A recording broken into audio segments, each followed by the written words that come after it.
हाय दोस्तों, स्वागत है आपका अपने परिवार हिंदी बाई ब्रजेश सर में। तो आई होप आप अच्छे होंगे और आप सब तैयारी कर रहे होंगे। आप सभी को हमारा प्यार भरा नमस्कार हिंदी बाई ब्रजेश सर का। तो मैं आप लोगों से कहना चाहूँगा कि अपना channel Hindi by Brajesh sir को लाइक और सब्सक्राइब करें और शेयर करें, कमेंट करें।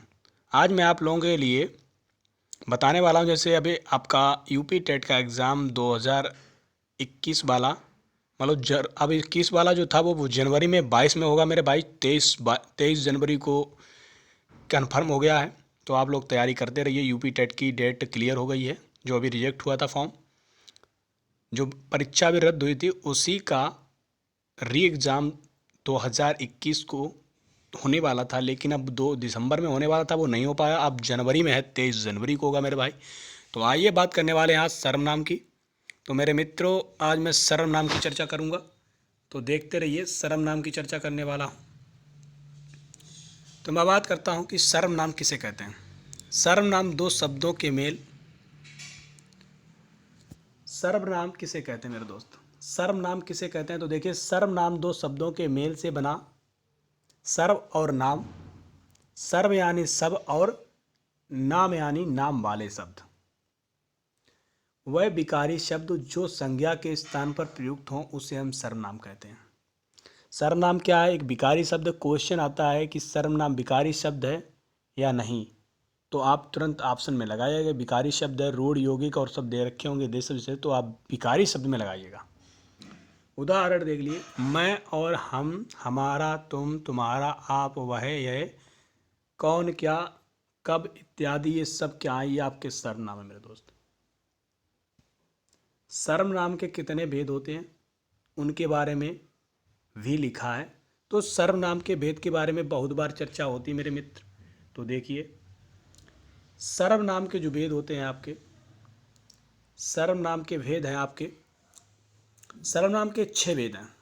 कितने भेद हैं मेरे भाई? 6 भेद हैं। सबसे पहले बात करेंगे पुरुषवाचक, निजवाचक, निश्चयवाचक, अनिश्चयवाचक, संबंधवाचक और प्रश्नवाचक। ठीक है। तो क्वेश्चन आता है कि सर्वनाम के कितने भेद हैं, उनके नाम बताइए।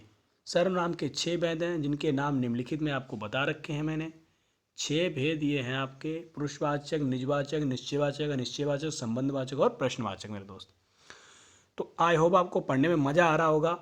ये इतना शॉर्ट एकदम पढ़ा रहा हूँ मैं। तो अब बात करने वाले हैं अपने क्वेश्चन की, बात करने वाले हैं। जैसे देख लीजिए, क्वेश्चन नंबर 3 कहता है कि पुरुषवाचक सर्वनाम किसे कहते हैं। उदाहरण भी दिया है मेरे दोस्त। देखिए, जिन सर्वनामों का प्रयोग उत्तम, उत्तम पुरुष, मध्य पुरुष और अन्य पुरुष के लिए किया जाता है, उन्हें हम पुरुषवाचक सर्वनाम कहते हैं। आई होप समझ में आया होगा। यहाँ पर एग्जाम्पल देख लीजिए मेरे दोस्त। उत्तम पुरुष, मैं और हम, ये उत्तम पुरुष में आते हैं। मध्य पुरुष में तुम, तू और आप, ये सब आते हैं मध्य पुरुष में। मध्य माने होता है मेरे दोस्त बीच, मतलब बीच में आते हैं। अन्य पुरुष माने होता अदर। यह, वे, बहुत क्वेश्चन आता है यह, ये, वह, वे। यह है, यह है, वह है, वे है, ये सब क्या है? अन्य पुरुष ना, अन्य पुरुष सर्वनाम है। ठीक है। अन्य पुरुष वाचक सर्वनाम कहलाएंगे मेरे दोस्त। क्वेश्चन आता है कि वह जो है वो प्रश्नवाचक है या प्रश्न सूचक है, अनिश्चय है, कौन सा सर्वनाम है? तो आप टिक लगाएंगे। पुरुषवाचक सर्वनाम में अन्य पुरुष वाचक सर्वनाम है। ठीक है। क्या है? अन्य पुरुष वाचक सर्वनाम। अब बात करेंगे, बात करने वाले हैं उत्तम पुरुष सर्वनाम किसे कहते हैं। तो मेरे दोस्त, बोलने वाला अथवा लेखक जिन प्रश्नवाचक सर्वनाम का प्रयोग स्वयं के लिए, अपने लिए, हमारे लिए करता है, उनमें उत्तम पुरुष सर्वनाम कहते हैं। उन्हें क्या कहते हैं? उत्तम पुरुष सर्वनाम कहते हैं। तो मेरे दोस्त समझ में आ रहा होगा। बात करते हैं जैसे मैं और हम, मुझे, हमें, मैंने, मेरा, मुझको। मैं दिल्ली जाऊंगा तो क्या है? उत्तम पुरुष सर्वनाम। ये अपने लिए प्रयोग हो रहा है। एग्जाम्पल में आप देख लीजिए मेरे दोस्त। मैं दिल्ली जाऊंगा, हम भारतवासी हैं, ये हम खुद अपने लिए कह रहे हैं ना कि हम भारतवासी, तो क्या है? ये उत्तम पुरुष सर्वनाम कहलाएगा आपका। तो आई होप समझ में आया होगा मेरे दोस्त। बात करते हैं, यहाँ पर देख लीजिए मध्य पुरुष की। तो मेरे दोस्त देखिए मध्य पुरुष के बारे में। मध्य पुरुष सर्वनाम किसे कहते हैं? तो देखिए, बोलने वाला जिससे बात करता है उसके लिए प्रयोग किए जाने वाले सर्वनाम मध्य पुरुष सर्वनाम कहलाते हैं। तुम कम बात किया करो। एग्जाम्पल देखो, तुम कम बात किया करो। तू, तुम, तुमको, तुझे, आप, आपको, आपके आदि, ये सब इसी में आते हैं मध्य पुरुष सर्वनाम में। मेरे दोस्त समझ में आया होगा आपको। आई होप बहुत अच्छे से मैं आपको बता रहा हूँ। दोबारा आपको सर्वनाम पढ़ने की ज़रूरत नहीं पड़ेगी। ये मेरा वादा है हिंदी बाय ब्रिजेश सर का। अच्छे से पढ़ लीजिए, बस कुछ नहीं, बस थोड़े से मेरे साथ रहकर अच्छे से पढ़ लीजिए। आप लोगों की हेल्प करने के लिए ही मैं ये सब कर रहा हूँ। ये सब वीडियो बना के आप लोगों को प्रोवाइड कर रहा हूँ, कंटेनमेंट बना के प्रोवाइड कर रहा हूँ कि आप लोग आने वाले एग्ज़ामों में अपना सिलेक्शन आसानी से कर सकें मेरे दोस्त। अब बात करते हैं अन्य पुरुष सर्वनाम की बात करते हैं। बोलने वाला किसी अन्य व्यक्ति, प्राणी या वस्तु के संबंध में जिन सर्वनामों का प्रयोग करता है। जैसे मैं किसी के लिए प्रयोग करता हूं तो क्या कहूँगा? वह कैसा व्यक्ति है, वह कौन व्यक्ति है, ये किसका भाई है, ये किसकी बहन है, तो ये क्या होगा? ये अन्य पुरुष हो जाएंगे। वे सज्जन हैं। वे सज्जन मतलब होता है अन्य के लिए, प्रथम सेकंड की बात ही नहीं करता, अन्य के लिए बात करता है। तो मेरे दोस्त ध्यान रखना, वह, यह, उन, यह, उनको, उनसे, उन्हें, उसके आदि सभी आपके क्या कहलाएंगे? अन्य पुरुष सर्वनाम कहलाएंगे।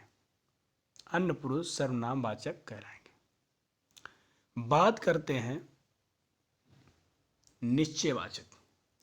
निश्चयवाचक सर्वनाम किसे कहते हैं? उदाहरण सहित स्पष्ट कीजिए। जिन सर्वनामों से किसी निश्चित प्राणी, वस्तु अथवा स्थान का बोध होता है उन्हें हम क्या कहते हैं? अनिश्चयवाचक सर्वनाम कहते हैं। तो उदाहरण में आप देख लीजिए, एग्जाम्पल में मैंने बता रखा है। यह दे रखा है मैंने, यह दे रखा है, वह दे रखा है। मेरे दोस्त यह भारतवासी हैं। क्या है? यह सब भारतवासी हैं। यह मेरी पुस्तक है, यह मेरी पुस्तक है। तो यहाँ पर एग्जाम्पल में आपको बहुत अच्छा है। ये मेरी पुस्तक है, मेरी टेबल है, ये मेरा घर है। तो ये निश्चयवाचक है। समझ रहे हैं मेरे दोस्त? ये निश्चयवाचक है कि ये मेरा घर है, ये मेरी गाड़ी है, ये मेरा बंगला है। यहाँ पर मैं डेडिकेटेड कर रहा हूँ, निश्चित कर रहा हूँ कि ये चीज़ मेरी है। ठीक है, तो इसे ही निश्चयवाचक सर्वनाम कहेंगे मेरे दोस्त। बात करेंगे मेरे दोस्त प्रश्नवाचक सर्वनाम की। देखिए, जिन सर्वनामों से किसी व्यक्ति, प्राणी, वस्तु, क्रिया, व्यापार आदि के विषय में व्यक्ति अथवा प्राणी के संबंध में प्रश्न करना हो तो कौन सा प्रयोग करेंगे? अन्य के लिए क्या करेंगे? क्या, कौन, क्या। ठीक है, कौन और क्या का प्रयोग हम करेंगे। कौन का प्रयोग करेंगे और करेंगे क्या का प्रयोग करेंगे। राम को कौन नहीं जानता। मैं कर रहा हूं प्रश्नवाचक, मैं प्रश्न कर रहा हूं कि राम को कौन नहीं जानता है, ब्रजेश सर को कौन नहीं जानता है। तो ये आपके लिए हो गया प्रश्नवाचक। मैं बोल दूं कि ब्रजेश सर को कौन नहीं जानता है, तो ये आपके लिए हो गया प्रश्नवाचक। मैं कह दूं कि कन्नौज को कौन नहीं जानता है, ये आपके लिए होगा प्रश्नवाचक। मैं कह दूं कन्नौज ही नगरी है, उसे कौन नहीं जानता, तो ये भी आपका प्रश्नवाचक हो जाएगा। मेरे दोस्त समझ में आ रहा होगा। यहाँ पर क्या है ना, आपको एकदम सटीक आंसर आपको मिल रहा है। राम को कौन नहीं जानता, राम अर्थात भगवान जी थे। कौन थे? दशरथ के पुत्र थे। तो मेरे दोस्त बहुत ही अच्छा कंटेनमेंट मैंने आपके लिए बना के तैयार किया है। अब बात करते हैं मेरे दोस्त, देखिए बने रहिए हमारे साथ। निजवाचक सर्वनाम किसे कहते हैं? जो सर्वनाम स्वयं के लिए प्रयुक्त किए जाते हैं उन्हें निजवाचक सर्वनाम कहते हैं। आप निजवाचक सर्वनाम देख लीजिए, इसका तीनों पुरुषों में प्रयोग होता है। आप भला तो जग भला, उत्तम पुरुष में भी इसका प्रयोग होता है मैं के लिए। उत्तम पुरुष में इसका मैं के लिए प्रयोग होता है मेरे दोस्त। भगत सिंह ने अपने आप को राष्ट्र के लिए समर्पित कर दिया, निजवाचक हो गया ना। भगत सिंह ने अपने आप को राष्ट्र के लिए समर्पित कर दिया, तो क्या है? निश्चयवाचक सर्वनाम है कि उन्होंने अपने राष्ट्र के लिए अपने आप को समर्पित कर दिया, न्यौछावर कर दिया। मेरे दोस्त ध्यान रखना इस चीज़ को। जैसे हमारे सैनिक ने देश के लिए अपनी जान को न्यौछावर कर दिया मेरे दोस्त, तो ये भी आपका निजवाचक सर्वनाम हो जाएगा मेरे मित्र। आई होप आपको समझ में आया होगा। बात करने वाले हैं मेरे दोस्त, देखिए मैं बात करने वाला हूँ अनिश्चयवाचक सर्वनाम किसे कहते हैं। उदाहरण सहित इसमें दे रखा है। क्वेश्चन नंबर 8 है, जिन सर्वनामों से किसी प्राणी, वस्तु अथवा स्थान का निश्चित रूप से बोध हो नहीं हो, मतलब कहते हैं बोध नहीं होता है, उन्हें अनिश्चयवाचक सर्वनाम कहते हैं। जिन सर्वनाम से किसी प्राणी, वस्तु अथवा स्थान का निश्चित रूप से बोध ना होता, उन्हें अनिश्चयवाचक सर्वनाम कहते हैं। एग्जाम्पल देख लीजिए। कोई कुछ के लिए होता है। दरवाजे पर कोई खड़ा है, जब दरवाजे पर कोई खड़ा है तो ये आपका नाम नहीं ले रहा है, तो ध्यान रखना अनिश्चयवाचक सर्वनाम हो जाएगा। दाल में कुछ काला है, भैया मेरे दाल में काला नहीं, पूरी दाल ही काली हो जाती है कभी कभी, तो ध्यान रखना ये भी अनिश्चयवाचक हो जाएगी। जैसे मैं कह दूं कि घर में कोई आने वाला है, तो भैया आने वाला है मतलब अनिश्चितवाचक है, निश्चित नहीं है, उसका नाम ले। जैसे मैं कहता हूँ घर में श्याम आने वाला, तो ये निश्चयवाचक हो जाएगा। ठीक है, तो ध्यान रखना मेरे मित्रों, बहुत ही अच्छा कंटेनमेंट आपके लिए। क्वेश्चन नंबर 9 कहता है संबंधवाचक सर्वनाम किसे कहते हैं। बहुत ही अच्छा है। जिन सर्वनामों से संज्ञा के स्थान पर संबंध होता है उन्हें हम सर्वनाम कहते हैं। क्या कहते हैं? उन्हें हम संबंधवाचक सर्वनाम कहते हैं। एग्जाम्पल में देखिए, जो सो वह, जिसकी, उसकी, जैसा, वैसा आदि। जो हो जाएगा, सो हो जाएगा, वह हो जाएगा, जिसकी हो जाएगी, उसकी हो जाएगी, जैसा वैसा आदि हो जाएंगे यहाँ पर। जो प्रयत्न करता है वह फल भी पाता है, जो करेगा सो भरेगा, जिसकी लाठी उसकी भैंस। ठीक है, इसीलिए मैंने भैंस को यहाँ दिखा रखा भैया मैंने। जिसकी लाठी उसकी भैंस आज के ज़माने का सिस्टम है, संबंधवाचक सर्वनाम है कि जिसकी लाठी होगी उसी की लाठी में दम होगा और उसी की भैंस होगी। ठीक है मेरे दोस्त, ऐसा ही आज हमारे भारतवर्ष में हो रहा है मेरे मित्रों। आप लोगों के लिए मैं तत्पर लगा हूँ, आप लोग भी तत्पर लगे रहिए और डटे रहिए मैदानों में जब तक मंजिल मिल ना जाए। रास्ताओं में भटकना नहीं है आपको मेरे दोस्तों, रास्ताओं में भटकना नहीं है। मंजिल के मुसाफिर तो बनी जाओगे, अगर मंजिल नहीं मिलती है ना तो मंजिल के मुसाफिर तो आप बनी जाओगे, क्योंकि मंजिल के पीछे भागना ही सबसे बड़ा परम लक्ष्य होता है मेरे मित्र। मैं आप लोगों से क्यों कहता हूँ कि पढ़िए, मेहनत करिए, उठिए, अपने आप को उठाइए, कि जिस दिन आप अपने आप को उठाएंगे उस दिन आपको ये दुनिया उठा लेगी। ध्यान रखना, जिस दिन आप सूरज को जगाएंगे तो ध्यान रखना कि उस दिन ये दुनिया आपको देखेगी, और जिस दिन सूरज आपको जगाएगा तो समझ लेना कि आप विपरीत रास्ता में जा रहे हैं मेरे मित्र।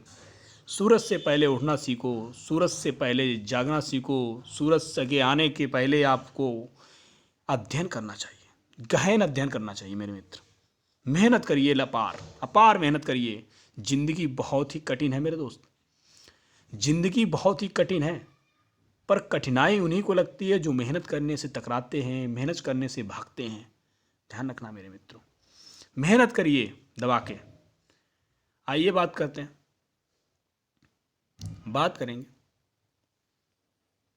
देखिए, सर्वनाम संज्ञा के स्थान पर प्रयुक्त होने वाले शब्द जो होते हैं उन्हें हम सर्वनाम कहते हैं। पुरुषवाचक, निश्चयवाचक, प्रश्नवाचक, निजवाचक, संबंधवाचक, ये सारे के सारे कौन हैं भैया मेरे? ये सारे के सारे आपके सर्वनाम हैं। कितने प्रकार के? 6 प्रकार के होते हैं। 6 भेद होते हैं इसके मेरे दोस्त। कितने होते हैं? 6 भेद होते हैं। ध्यान रखना इस चीज को कि मेहनत सही रास्ते में और सही दिशा में होनी चाहिए, तो मंजिल से भटकाने वाला आपको कोई नहीं मिलेगा। मंजिल से भटकाने वाले तो बहुत सारे मिल जाएंगे मेरे दोस्त, पर मंजिल आपकी क्या होनी चाहिए कि मंजिल आपकी सटीक होनी चाहिए, रणनीति होनी चाहिए। आप किसी भी एग्जाम की तैयारी कर रहे हैं अगर, तो ध्यान रखना इस चीज़ को कि सबसे पहले उसका टारगेट निश्चित करो। टारगेट क्लियर करना, ठीक है। अगर आप टारगेट क्लियर करते हैं तो बैक पेपर निकालिए। क्या निकालेंगे? Back paper. बैक पेपर आप निकालिए और देखिए कि किस तरीके के वहाँ पर पेपर आता है मेरे दोस्त, किस तरीके का पेपर बनता है मेरे दोस्त। ध्यान रखना, मैं आज आप लोगों से कहने वाला हूँ, इस संबोधन के तरीके से मैं कह रहा हूँ, एक मित्र के तरीके से कह रहा हूँ, भाई के तरीके से आपको समझा रहा हूँ कि उठ जाओ, अभी भी समय आ गया है। उठ जाओ मेरे दोस्त, अभी भी समय है तुम्हारे पास कि अपने माँ बाप का सपना पूरा करने का। अपने माँ बाप का सपना पूरा करने का आपके पास समय है, तो आप उठ जाइए और डट जाइए मैदान में और लड़िए जब तक आप जीत ना जाएं। तब तक नींद और चैन को त्याग दीजिए मेरे मित्र, नींद और चैन को त्यागो और एकदम पर्वतों पर तुम दौड़ो, पर्वतों को लांगो, ऐसी छलांग लगाओ मेरे मित्र कि जॉब आपके हाथ में हो, आपके माँ बाप आपका सपना देख रहे हैं और आप मेहनत करिए। तो आज के लिए इतना ही काफ़ी। और आप लोगों को बताने वाला हूँ कि जो लोग हमारे वीडियो में कमेंट नहीं करते हैं, थोड़ा उनसे मैं नाराज़ हूँ। तो मेरे मित्रों, आप कमेंट जरूर कर दिया करें। हिंदी बाय ब्रजेश सर को आपने बहुत प्यार दिया, देते रहिए। तो आप लोगों के लिए मैं निरंतर कंटेनमेंट बना के तैयार करता रहूँगा। जय हिंद, जय भारत।